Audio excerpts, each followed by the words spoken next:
Welcome everybody to another edition of the Bookchanging podcast. I am Tanner, the owner of Bookchanging, and I'm with my co-host Judah and my co-host Chris. What up? And if you want to go ahead and follow them on Instagram, follow me on Instagram. The links are in the description. Today, we are talking about one of my favorite books that I've ever read, The Way of the Superior Man by David Dieta. And Judah has the newer version of it. If you go to Amazon, this is what you'll see. And Chris listened to the audio version. Yes, sir. So we all got a little bit of a different perspective going on here. Me and Judah read it, and Chris listened to it, so that'll be an interesting contrast.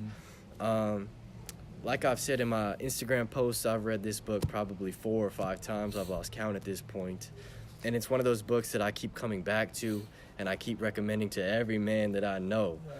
You got to come back to it. Yes, sir. I have to come back to it. Yeah. Chris was saying that it's so deep, you know, one listen or one read through will not be enough. It won't be enough. There's so many nuggets in there that I want to revisit and, go over again. So I definitely got to, next time I actually want to read the book. Yes, sir. See if I get a different point of view. Yes, sir.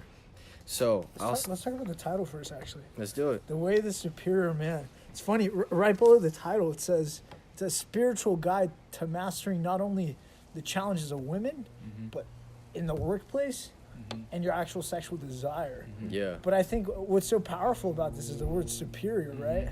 Like in an era where like political correctness is at like an all-time high, where if you say just the wrong use of diction, right, the wrong pronoun, you're gonna get destroyed on the internet, right? But superior, it's key to note that superior doesn't mean greater than everyone else. It just means the strive to be the greatest person that you are. Superior right? to the old version of yourself. And so it's I crazy. think that's super interesting right there. It's crazy because I actually mentioned this book to another young lady, and I told her the title of the book, and she automatically thought it was sexist. Automatically. And I had to explain to her, like, no, it's all about, like what you said, becoming the best version of yourself. And it's focused on energy, too. He makes a distinction between masculine and feminine energy, and he says, you know, a superior man is not necessarily targeted towards a man, but it's targeted towards the masculine in every man. And there's masculine in women as well, and there's feminine in men. So with that being said... Well, that makes sense. So I think the book's a summation of polarity. It's polarity. I mean, I think that's probably like the gist. That's like the bread and the butter of the book. It's polarity, and everything pulls out of that, right? Polarity between man and woman, right? Yin and yang. You know, desire, workplace, right? Fantasy, purpose, right? And we'll talk more about this. I really want to get into the success fantasy in regards to purpose, right? If you remember, we can get into that later, but I do want to talk about that point. So throughout this podcast, I want to read a bunch of different excerpts from the book so everybody can get an idea of what the author is saying. Before you make a hasty judgment on just the title alone, I want everybody to understand this is a very powerful book. And I love the way he poetically puts things. So this is from chapter 7. The title of chapter 7 is Your Purpose Must Come Before Your Relationship. Every man knows that his highest purpose in life cannot be reduced to any particular relationship. If a man prioritizes his relationship over his highest purpose, he weakens himself, disservices the universe, and cheats his woman of an authentic man who he can offer her full undivided presence. And so this is another, key thing in this book, and it's a reoccurring thing. It's the masculine is supposed to be focused on purpose. And like we said, there's masculine in women, and there's masculine in men. Men just lean more towards masculine. It's about 80%. And so the main reoccurring theme with the feminine main purpose and the masculine main purpose is the masculine is focused on purpose and direction, and the feminine's priority, he says, is the flow of love in a relationship, whether that be a family or a significant other or just in anything they flow their love. Did you guys have any thoughts on that? Anything you wanted to add? Go ahead, Judah. I think it's one of those things where when you read it, you've kind of always known it's true. You've always kind of known, right? Yeah. Like there's never been a moment when you're like, well, I mean, I guess that's not true. That can't be true. We've always known that that's been just a little true, right? Yeah. And I think it's displayed in pop culture effectively, right? Yeah. And when you think of relationships, right? Who do you think of the person that in a breakup, a traditional breakup, right? Whatever you want to define a traditional breakup as, some person's gonna break their heart, right? One person is gonna come out of the relationship a little bit more hurt. Yeah. And I think if we associated that to one gender, it would be more often than not on the woman's side, right? Yep. Yeah. And that's displayed in everything, right? Yep. So I think what's so powerful about that is that's true, and I think you and I have realized this over the past couple of months, man. Like I'm not afraid to say it, but I'm just shivering because I'm so cold.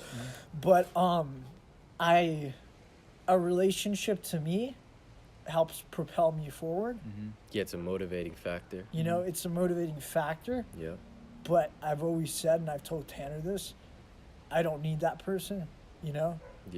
If it didn't work out, then that's okay, because I know what I'm striving forward towards, and I know that that's not gonna affect me. Yeah. Right. It propels you. Right. It doubles. That's another point he brings up is your relationship can't be your main focus. It just adds to your life.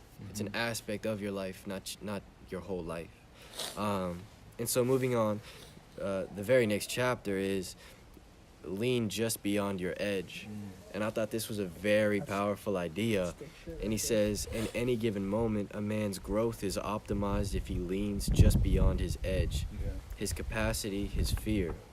He should not be too lazy, happily stagnating in the zone of security and comfort, nor should he push far beyond his edge, stressing himself unnecessarily, unable to metabolize his experience, rather. He should lean just slightly beyond the edge of fear and discomfort constantly in everything he does. Yeah, no, I feel that 100%, man.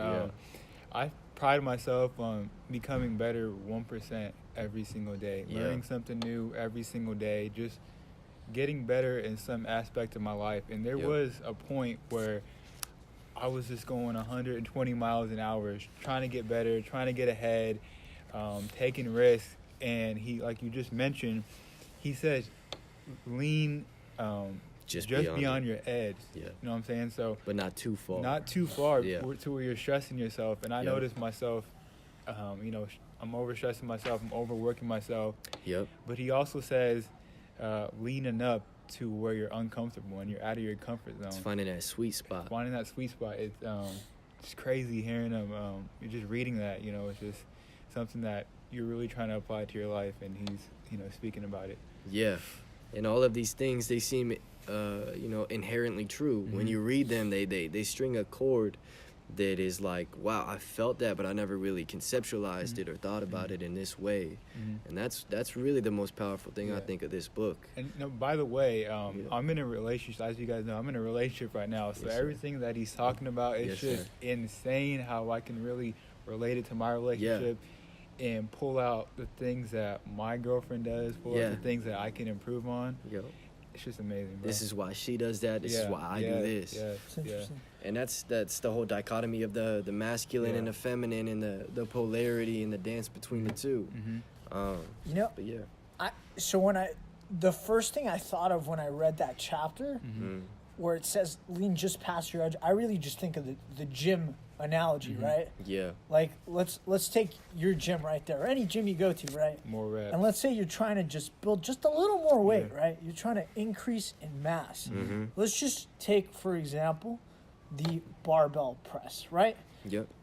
You're right there. Let's say that you start off at 75 pounds. Let's say day one, you max out at 10 reps.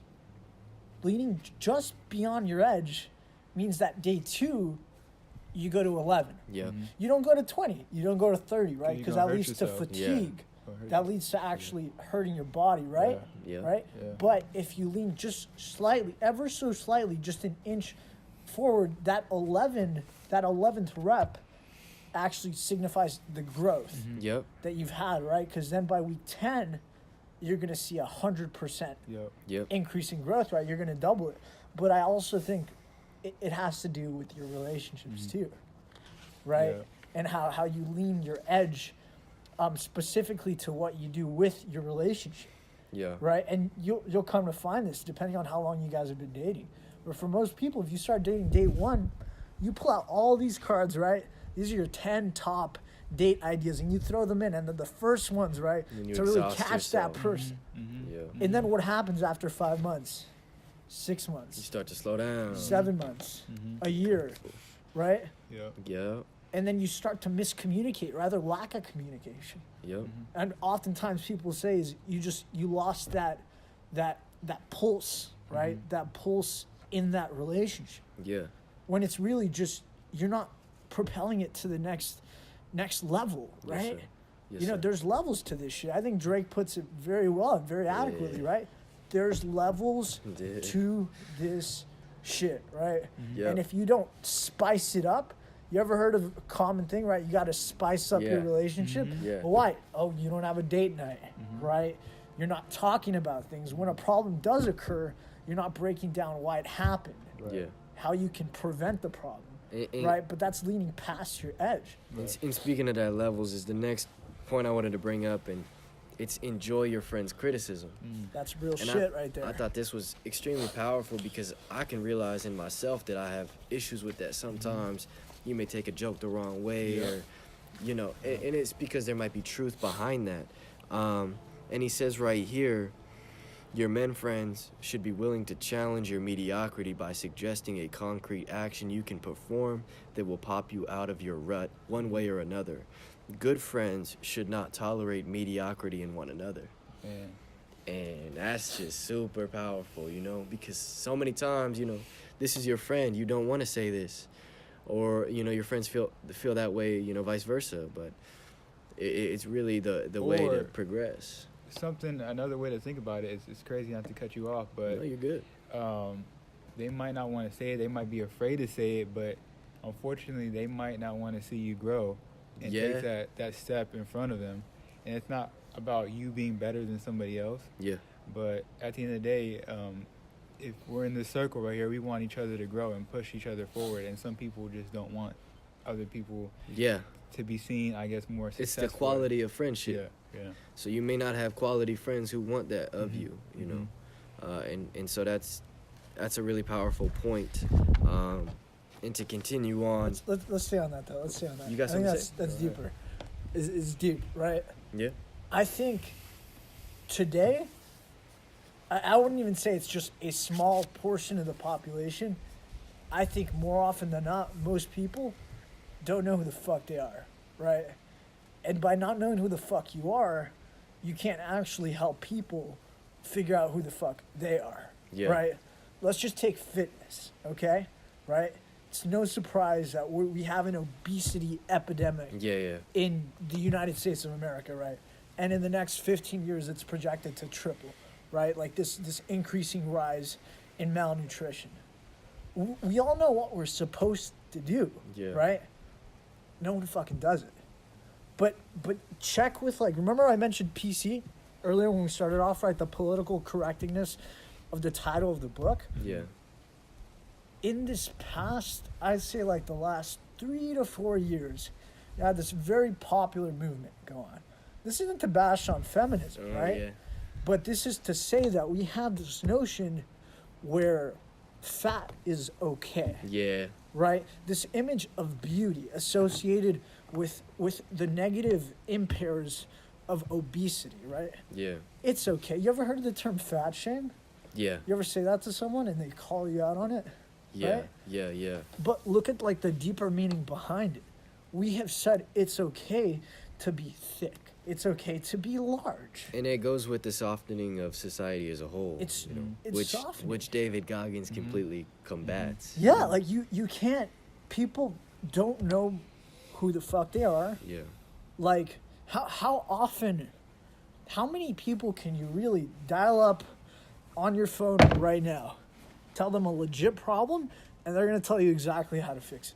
How many people can you call up on your phone? The truth and tell of what you the they truth. think. If you took your shirt off right now, how many of your friends could tell you that you need to work on. That ain't How many people could do it? If you sent your photo to someone, how many people would just say, "Oh, you look good, man"? Yeah. Come on, like that's it's societal. Yeah. Right? Yep. Like it's deeper than that. Go back to the chapter. What's the title of the chapter? Enjoy your friend's criticism. Enjoy your friend's criticism. That's you need when I look at relationships, right? Yeah. To transcend into a deeper relationship means to not only trust each other, but to trust in whatever you're doing that's working to then utilize. Yeah. Right? I think Napoleon Hill puts it really great, right? If you guys ever read Think and Grow Rich. Yeah. In one of the later chapters, he says the importance of a mindset group, not a mindset group, I forget the term. It's a group. The mastermind group. The mastermind group. There you go. Powerful. It's in every personal development thing now. It's popular. Yeah. Mm-hmm. But that the logic behind it is if you add up the years of knowledge in each person's brain, now you're essentially multiplying that by the amount of growth you can have. It's like hundreds of years of knowledge. So I'll give you guys a simple example, right? I'm 21, okay? I have 21 years of knowledge. Whatever way you want to put it, I have 21 years of actual knowledge. Doesn't matter how many books I've read. It's 21 years of actual application, right? How old are you, Tanner? 20. Boom. 20 plus 21 is 41. How old are you? 24. Okay, that's 5. 2, that's 65 people. Yeah. Yes, that's sir. 65 years, okay? By 3 people coming together and disregarding, I don't like using bad words, but the pussy side effects of, taking shit personally, you can multiply the amount of learning you can do in one session. Yeah. Right? Let's say something's working for me, but something's working for him as well. Yeah. You have to be able to say that. And I think a great example in the book... Yeah, I was going to say, let's bring up the example. And so I'll outline the example. He gives the example of somebody going to his friends and saying, I've been thinking about having this affair with somebody who's at my office, right? She's an office clerk of some sort. And his friends say, okay, you've been talking about this for weeks. It's been on your mind for weeks. It's wasting your energy for weeks. Either you do it by tomorrow night or you drop the whole thing. And that honesty gives you let me sit back and think, is my marriage worth more than this affair? And in the example, yeah, it is. Yeah, we were talking about this. Dude, yeah. I mean, the heart of the masculine core temptation is temptation, right? You acknowledge beauty in every woman you see. Yeah.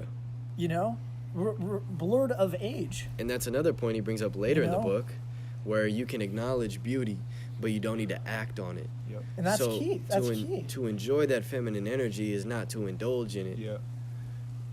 You don't have to take action to enjoy that. You can just simply sit back and enjoy that feminine energy and feel that radiance. And to move on, chapter 11, if you don't know your purpose, discover it now. And right here, the core of your life is your purpose. Everything in your life, from your diet to your career, must be aligned with your purpose if you are to act with coherence and integrity in the world. If you know your purpose, your deepest desire, then the secret of success is to discipline your life so that you can support your deepest purpose and minimize distractions and detours. And so I think that's another powerful idea of centering everything in your life around your purpose.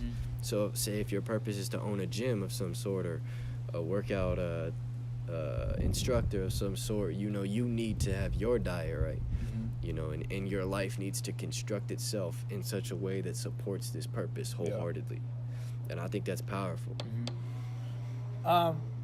It's funny, you've read a lot of Aristotle, right? You've read Socrates. Yes. One of the first principles is know thyself. I didn't even have to complete that, right?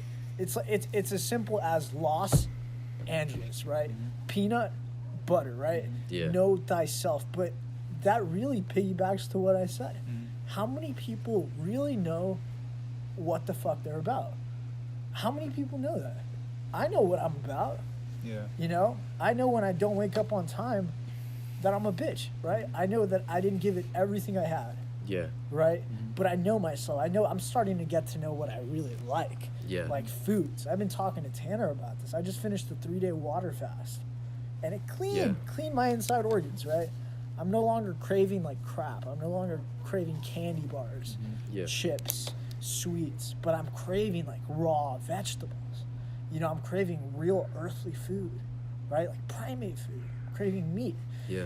And that's me, my body's recognizing what my body was meant to do. What it was meant, what kind of fuel it was meant to sustain. Yeah. Right? But that's getting in tune with my body. Mm-hmm. I'm getting in tune with what I want, you know? Yeah. I'm nowhere near my financial goal right now, but I know that's not what I want. I know what I want, and I know what purpose. I'm going to do to get to that, right? Sir. Like my body, I know what body fat percentage I want to get it to, and I know what I got to do to get it to that, right? Yeah. But it's more than that, too. You got to look at, like, principles, right? Look at the bottom book, right? This Principles by Ray Dalio, which is essentially a holy guidebook on how to live a successful life in whatever area you choose. Yeah. By adding principles. Principles are also known as habits, right? Values. Yeah. I think a lot of people don't have values. I'm going to give you guys a simple value so you understand what we're talking about. Alcohol. I don't drink alcohol. There's no exceptions. Yeah. You give me a shot, I'm not going to drink it. It's your boy's birthday, I'm not going to drink it. We're the last people on earth, I'm not going to drink it. It's just a value, right? Sir. But since I live my life by that value, I have now added a filter to my life. It's kind of like coffee. Do you guys like coffee? Yeah. Okay. No, well, have you ever seen a coffee machine? In order to get the actual concrete, the coffee concentrate, you have to add a filter. Yeah. Then you add the beans that are ground up, and the filter filters down the essence of the coffee one. Yeah. And then you drink it, but your life is made out of filters. Yeah. Right? Each one is a core value. And each one can resemble things like health. Yeah. Diet. Finances. And all of these. Shit you tolerate. Shit you don't. Whether or not you read or whether or not you don't read. Yeah. Right? But that's knowing thyself. And I think people don't know themselves. And I think these little computers in our hand, they take you away. You're not present. So I got a question for both of you guys. Yes, sir. I'm cold as fuck. Are you guys cool? So I'm good. So we're talking about know thyself. Know thyself. So what about the people that don't know themselves? What are some steps they can do to understand themselves better? What would you guys recommend? What would you guys say? I know he mentioned a couple things in the book that I'm gonna give my opinion about. Yeah. But you can go ahead. So real quick, I'd like to piggyback off the David Goggins. He talks about running every day.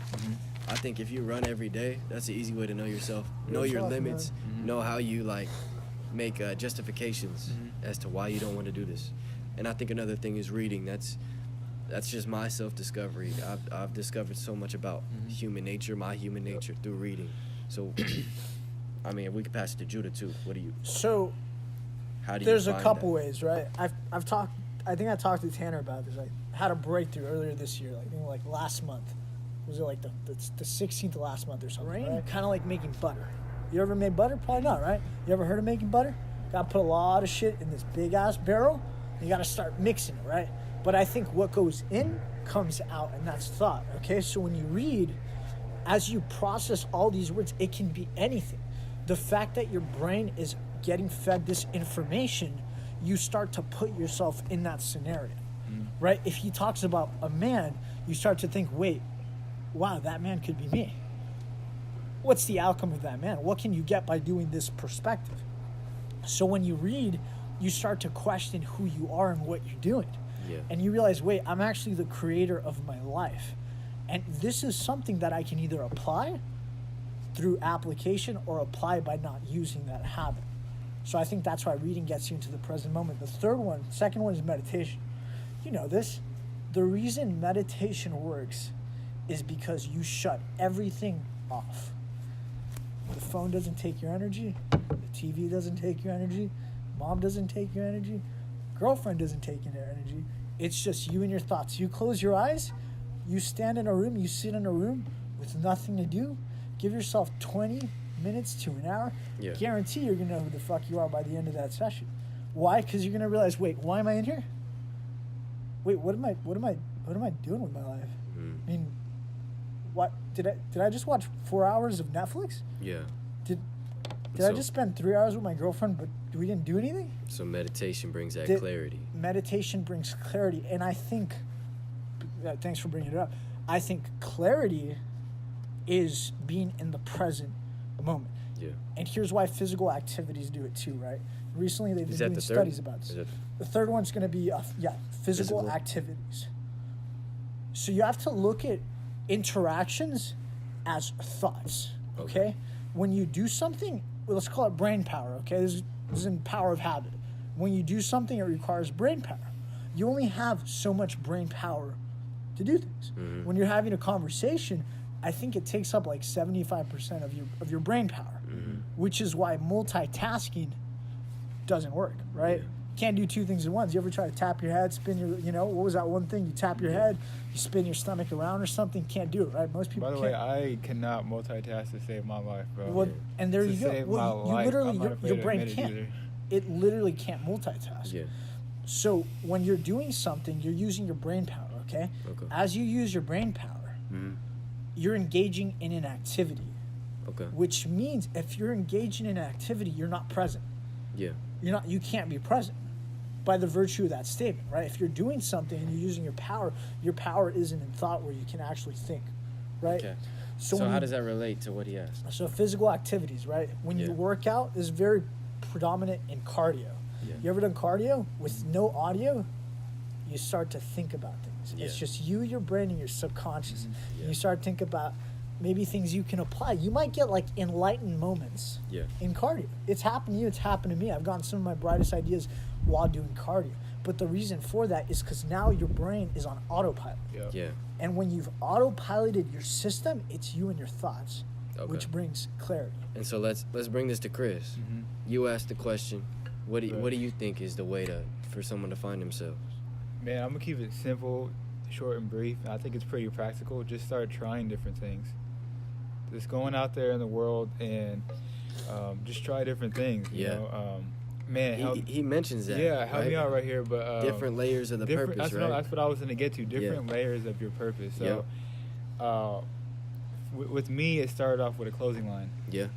And it wasn't necessarily it wasn't something I was passionate about over time. You know, I learned that it wasn't something I was passionate about. I had to force myself to create, and once you have to force yourself to start doing something, then you should probably think about pulling it back.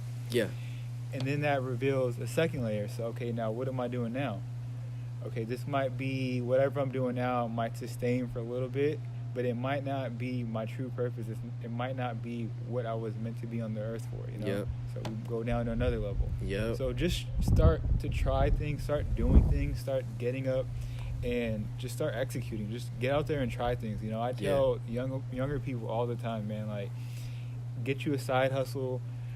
Just start doing something. Just do something. Something. Yeah. And your mind and the universe, people say the universe, I say God. Yeah. It's going to put you in a place where you're going to be living out your life assignment. Yeah.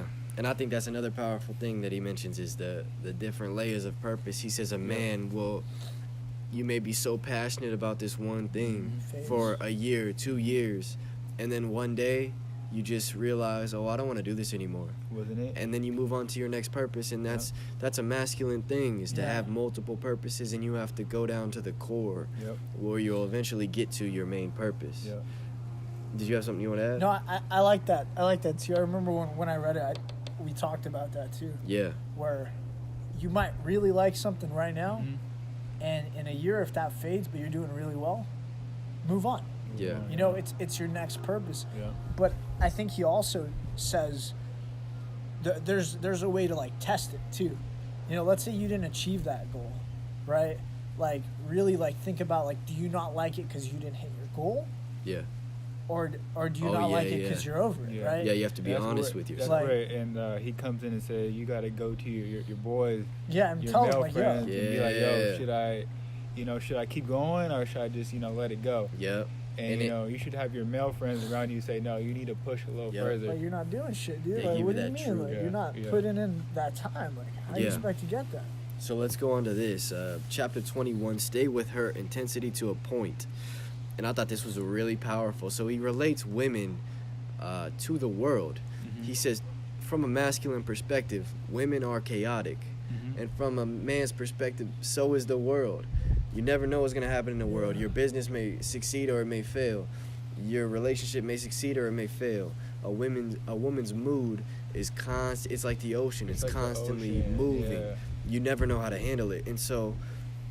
And we're like the ship in that ocean, just going with it. You gotta give it that guidance and direction, which is the masculine tendency. And so right here he says, the way you relate to your woman's chaos reflects the way you relate to the chaos of the world. Yep. If you are the kind of man who needs everything placed neatly in its nice little box, then you will also try to place your woman's emotions in a box. Yep. If you are the kind of man who would rather hire people to take care of the chaos in your attic or the chaos of your finances, you would probably also rather leave it to someone else to take care of the chaos of your woman. And so I think that's just a great thing. That was a very powerful statement that he made, where he related the chaos of a woman to the chaos of the world. Like, I feel like truly, if you can't succeed with women, you will not succeed in the world. I feel like they're parallel. Yep, that's facts. Are you in a relationship? Yeah, I am. It's crazy because I'm glad you guys are reading this, especially you. I'm glad you're reading this book and you're getting this foundation before you get into a relationship. Absolutely. You're just going to be killing it, bro. I'd imagine it's a little harder to come into an existing relationship and try to, change the ways. It could be done, obviously, but it takes time. More difficult. Like I said, bro, I'm in a relationship right now, a little over 3 years. Wow. And congrats, by the way. Yeah. It's huge, man. It's huge. Yeah. 3 years. That's... And so it's the things I'm reading in here, I'm just applying each day. You know, like I said in the beginning, 1% better. I can't throw all these things at my girlfriend at once because that's going to be too much, you know? So just picking little things out that I can apply each day and, just seeing how we can improve. Yeah. I really love the idea that he presents of kind of always trying to elevate your woman's mood. Mm-hmm. If she comes home, he gives that example of, he comes home, I just made $1 million today. Yeah, that was crazy. So he gives the example, the man comes home to his wife, honey, I just made $1 million today. I've been working on this deal for a year and it just closed. And she says, oh, okay, that's nice. Did you pick up the milk though? I asked you 3 times. Mm-hmm. And he said, he's awestruck. Yeah. No, I didn't pick up the milk. I just made $1 million. We can buy a dairy farm or something like that. Yeah. We can buy a dairy farm with the money I just made. But he says, an inferior man would let that bother him. Mm-hmm. But a superior man would just laugh that off and understand that that's just a woman testing you. Yep. And it's not her thinking about testing. It's just, that's the relationship between men and women. It's just a woman is going to test how strong you are as a man. Mm-hmm. And a superior man doesn't fall in a situation like that. He laughs it off. Yep. He says he sweeps her off her feet, right? Yeah. Puts her in that good mood again. And I think that's just so powerful. I think to react to women in that way and just always strive to lift a woman's mood and give. A lot of this book is about giving. Yeah. He talks about giving your fullest gift. And I think it's just beautiful, It's just to give the world and your woman everything that you have. I think it's incredibly beautiful. And I wanted to read this. We got two more points here for me. That's interesting, though. So true, man. I wanted to read this. What part is that? Is that the ejaculation? Chapter 44. The chapter is... Let's talk about the gift for a bit. Okay, you want to go in on that? Let's talk about the gift. The gift. Because I noticed he says that... Sorry about that, brother. You're good. He says that line a lot of times throughout the book. Your fullest gift. Your fullest gift. And part of being, present, right? And I really started to think about that, your fullest gift, right? Yeah. And you look at, how it's about polarity, right? So the gift could be interpreted as being, true to your masculine core, your neutral core, your feminine core, right? Yeah. But I also interpreted it as your gift is also the gift of growth, right? if we bring it back to an earlier chapter, if we look at giving it just one more rep, right? That's giving your gift to yourself. Yeah. Right? Like, your gift to yourself is, if it's weight loss, that's your gift. Yeah. You should be gifting yourself the ability to lose that weight. He mentioned this in finances. If you're making X amount of money right now, let's say you're making 30 grand a year, but it's terrible. You work at Walmart, you're working 40 hours a week, you're breaking your balls, you're making 30 grand a year. He says, try to make that amount in a more fun way. Try to find a different way. Or picture yourself in another world making that same amount, but in whatever way you wanted. Let's say that way was a clothing brand. Yeah, it's like a sense of liberation. Imagine doing that. But I think, like, giving that gift is also giving that gift to yourself, right? And you know this by knowing thyself. When you know yourself, you know what you're capable of, and you know how you can change. Yeah. Right? So when you give that gift, it's giving it to that. But you know, he compares the feminine as chaotic to a reflection of the world. Yeah. It's the same thing, man. Yeah. You know, a reflection of giving a gift to yourself is giving a gift to the world. Yeah. Right? Absolutely. Because how you do one thing impacts everything in your life. Yep. You know, if it's fitness, how do you know you don't end up meeting your next mastermind at that gym that you finally choose to be a part of? Right? But that's giving that gift to yourself and recognizing this. And I think the only way to apply this is by first knowing thyself. Yeah. Going and back once to you're that. comfortable with that, you can start giving. You can't give what you don't have. Yeah. It's right? like your cup so runneth you don't over. have it, you can't give it. If I got a cup of Kool-Aid, I can give you all some Kool-Aid. Yeah, yeah. If I don't got a cup of Kool-Aid, I can't give you any. All right. Right? I agree. Yeah. The cup runneth over. You got to give to yourself before you can give. Real talk, man. So on to this. It's a controversial thing, and I just want to read it just so you could get this little excerpt from the book, and I'll just leave it at that, and we'll move on to the next point. Chapter 44, Ejaculation Should Be Converted or Consciously Chosen, is the title of the chapter. It goes on. You will discover that ejaculation, for the most part, actually depletes and weakens you. It feels great for a few moments, but the price you pay for the genital squeeze of ejaculation is a much higher level of mediocrity in your daily life. You will find that you just don't have the extra gusto necessary to live your life with utter impeccability. Excess ejaculations pave the road to living a good life, but not a great life. And right here he says, in a subtle way, excess ejaculation will diminish your courage to take risks, professionally and spiritually. You will settle for doing enough to get by, to be comfortable, but you will find that you would rather watch TV than write your novel, meditate, or make the important phone call. You will have enough motivation to live a decent life, but ejaculations drain you of the cutting-through energy that is necessary to pierce your own wall of lethargy and slice through the obstructions that arise in the world. Your gift will remain largely ungiven. And so, I think that is a very powerful thing, and make of that what you will. I just wanted to share it. And so, for a closing point... Well, let's talk about that. I kind of want to leave it for interpretation. You want to leave it at that? Yeah, just leave it. It's cool. Yeah, because I understand it. Yeah. Some people may not... It's deep, agree. you know. It's something Yeah. that you just... I think that's I why think you it's- should break it. I think it's a point of elevation that everybody should digest for themselves. Yeah. I don't think we need to speak on it. I think that this is this is like one of my favorite parts of this book right here, and it's restore your purpose in solitude and with other men, and it's like the mastermind that we talked about earlier, and so I want to talk about this, but I want to invite everybody to this challenge right here. The two ways to bring you right to your masculine edge of power are austerity and challenge. Austerity means to eliminate the comforts and cushions of your life that you have learned to snuggle into and lose wakefulness. Take away anything that dulls your edge. No newspapers or magazines. No TV, no candy, no cookies, no sweets, no sex, no cuddling, no reading of anything at all while you eat or sit on the toilet. Reduce working time to a necessary minimum. No movies, no conversation that isn't about truth, love, or the divine. All that will be left at the end of this is the edge you have been avoiding by means of your daily routine. Yeah. And I think this is an incredible practice, and I've tried to practice it on multiple occasions. I won't sit here and lie and say that I've done every single thing, but it's tough.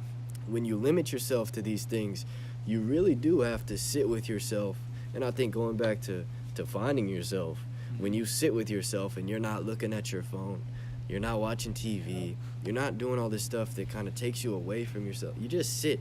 And he talks about sitting with the suffering. There's just suffering that comes in the form of boredom, comes in the form of I need to do this but don't want to. When you sit, that's how you grow as a man. Yeah, I have to say the beginning part of that of this chapter is probably my favorite part of the book, where he basically says the cure for lack of purpose is to be challenged to live on your edge. Yeah. And then he goes into that. Yeah, and he goes through, there's austerity and challenge, and he gives the examples of challenges that will get you closer to that masculine core of, rock climbing or going out into the woods with your friends. Yeah. And so, to continue on this, he says, feel your suffering, rest with it, embrace it, make love with it. Feel your suffering so deeply and thoroughly that you penetrate it and realize its fearful foundation. By eliminating the safety net of comforts in your life, you have the opportunity to free fall in this moment between birth and death, right through the hole of your fear, into the unthreatenable openness which is the source of your gifts. The superior man lives as this spontaneous sacrifice of love. And so I just think that's an example of the poetic literature that he uses. It's falling between that death and birth, as he says, and it's really like a beautiful point of meditation. Did you guys have anything to add to that? No, I would say what I had to say. I mean, I really do love this chapter right here, and I think for people that have issues with finding their purpose, that's something really practical they can do. Yeah. It's not something you hear every single day, but it's definitely something I want to try and I want to work on. Give it a try a couple of times and see what you can really find in yourself and see if you can find some clarity. Yeah, absolutely. Yeah. So, a couple things, right? Last chapter, he mentions how to live on your edge, right? David Goggins talks about this all the time, man. Through embracing the suffering, you then create your purpose. Right? But I'll tell you a personal story, right? So a couple months back, I decided to run a 5K a day for 100 days. Okay? Yeah. It's about 3.2 miles. Yeah. Every day. Right? No ifs, ands, or buts, right? I'd either do it outside or I'd do it on a treadmill. Every day, 3.2 miles, right? Monday, 3.2. Tuesday, 3.2. 7 Wednesday, 3.2. Sunday, 3.2, right? 100 days. We're talking a little over 3 months of just doing cardio, right? This could take you anywhere from 25 to 40 minutes, right? Yeah. Depending on how quick you are. There were days where you didn't want to. You ever woken up on a weekend, maybe it was your day off? You bet your ass you didn't want to go to the gym. You probably didn't, right? Probably treated yourself. You probably watched Netflix. Probably went to the store. Maybe went on a movie date with the girlfriend, right? Maybe just made dinner. Every day. There were days where it was raining. My gym was closed. And I had one of two options, right? Yeah. I could finish my cardio and move on to day 42, or I could submit right here and end it, right? I call it the beast or the bitch, right? The bull or the bitch. You have two options, right? Mediocrity or completion. But let me tell you something. When I ran those 100 days of 5K a day, I was on cloud 9. I was performing at like my 150%. I'm talking my brightest ideas were within those 100 days. My most disciplined were within those 100 days, right? Rain or shine, you have to hit it. But that's because you got rid of the comfort of not having to do it, right? When there's no option, you have to do it. And as you do it, and this relates to the adaptation response, right? And the adaptation response it's pretty much a natural immune response that we have that states that we're capable of adapting to everything, right? This is why we have Eskimos up north, right? Yeah. And it's also why we have people living at the equator. So how is it that after you the 100 days, you found your level of adaptation? Your adaptation. But the key is you can adapt to everything. Yeah. Right? Look at the standard American diet. It's only been around for like 75 years. Yeah. It's so new, but we adapted our bodies, right? Eskimos. There was actually this world-breaking lady, I forget her name, but she swam, I think, the Arctic Circle underwater, right? It was like 13 miles from an island to another island, right? And this is like sub-zero, below zero climate, right? Yeah. So we're talking freezing. The only way she would like be able to do it is if she converted our fat into brown fat. And brown fat's the kind of fat that you're going to see in Eskimos, right? The kind of fat you're going to see in polar bears. It's the fat that actually resists that much, those extreme temperatures, right? So she trained for, I believe, like 2 years before, right? And she would slowly just put herself in that climate, start to swim. Lo and behold, a couple months went by, they tested her fat, and it turned into brown fat, which means she was like adverse to the ice, to the temperature. So she didn't die of hypothermia. She didn't die of anything. She completed it and now holds the record for the first person to be able to do that, right? But how that connects is in the last chapter. By getting rid of all those soft things, you start to adapt to what you're capable of. Yeah. Right? I'll give you another example. Cold showers. Yeah. I love cold showers. I think it's such a great test, right? I'd say it's more of a love-hate relationship. It's a love-hate. Definitely. You know, I don't like them all the time, right? But I love what it does to you. Yeah.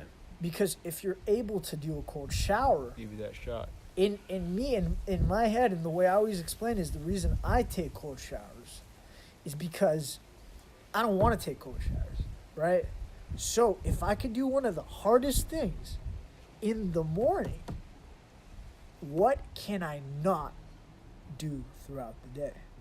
What can I not, right? Yeah. What's harder than taking a cold shower? Tell me. You gotta go walk the dog. You gotta go throw out the trash. Okay, cool. It's like eating the frog. You gotta go run. You gotta go run for 40 minutes. You gotta go sit in an hour of traffic. Gee, good luck. Yeah. Easy fucking peasy, right? But you adapt to that, and that's by literally getting rid of all of your comforts. You don't have to be extreme.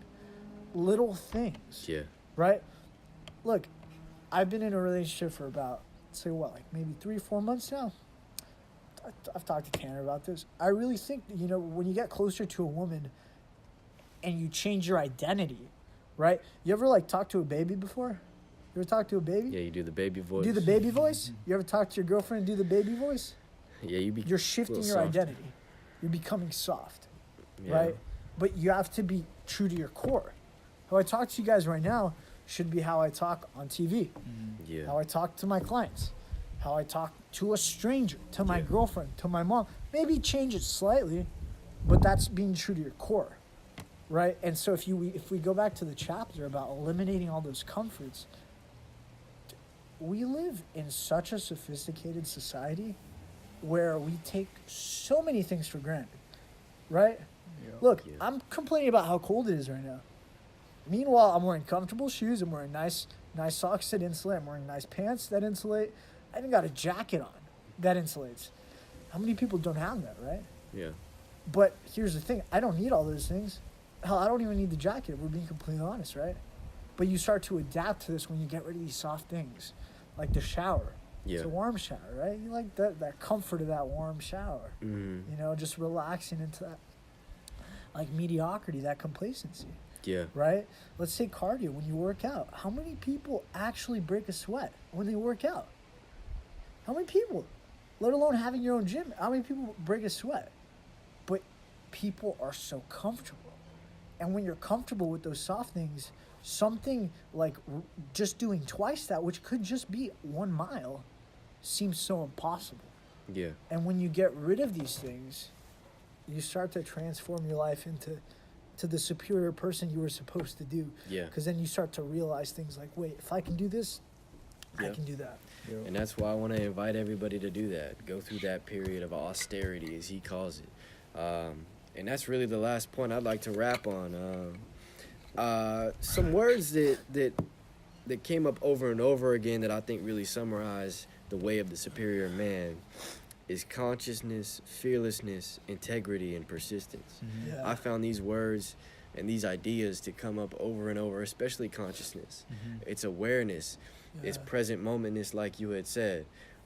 These are all things that he discusses and gives you things to practice in your relationship and in the world. So I think The Way of the Superior Man is a book that everybody should read, not just men, but women as well. Yeah. You know, he talks about masculine and feminine energy. And I think that women could even learn a lot more about their men if they read this. And about themselves. So there you have it. You know, I want to thank everybody for tuning in, and I want to thank you guys for coming out and doing this with me. Thanks for having me on again. Yes, sir. Shout out to that 2 hour and 36-minute traffic Judah went through. Yes, sir, right? Judah. Didn't complain, though. Didn't complain, guys. Took that cold shower. Took that cold shower. All right, thank you, guys.